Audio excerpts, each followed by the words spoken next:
After a phone outage hit almost all of Northeast Ohio. Good evening, I'm Chris Flanagan. And I'm Lee Jordan. We started getting word of problems with some calls into 911 more than 6 hours ago, and by this afternoon we learned there were troubles with phones, mainly landlines, throughout the area.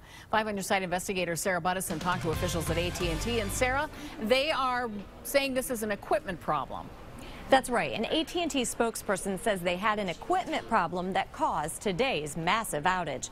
The spokesperson wouldn't get specific, but says it was a hardware-related problem that is now resolved. The outage affected callers all over Northeast Ohio on landlines and on cell phones.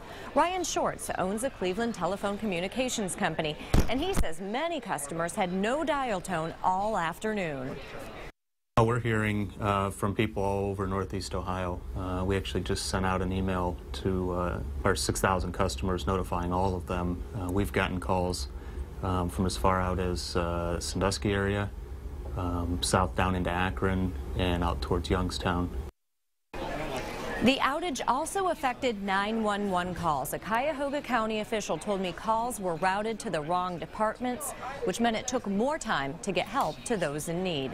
On your side, I'm investigator Sarah Buttison, News Channel 5. Okay, Sarah, but it sounds like it's pretty well being cleared up by now. As far as we know, it was resolved at 3 according to AT&T. 3 p.m. today, everything should be back to normal. All right, Sarah, thank you. While the outage hit mostly landlines, many had troubles making calls today. Kristen Volk continues our team coverage tonight. Kristen?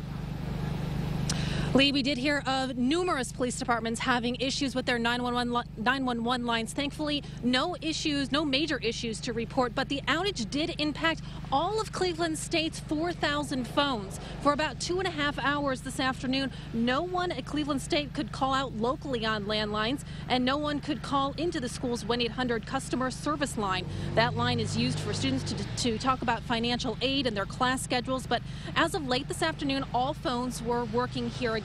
Now, besides Cleveland State, we're told that Metro Health Medical Center also had phone problems. In addition to many local police departments, that includes Macedonia, Boston Heights, Northfield Village, Lake County Sheriff, and Chester Township Police, to name a few. But all of the phones, as we're told, are back up and working again. Live at Cleveland State, I'm Kristen Volk, News Channel 5. Okay, Kristen, thanks very much. To wrap up, the outage that caused phone problems across Northeast Ohio today is cleared up tonight. Most 911 service is back to normal tonight. If there are any new developments, you'll find them on News Channel 5 and on NewsNet5.com.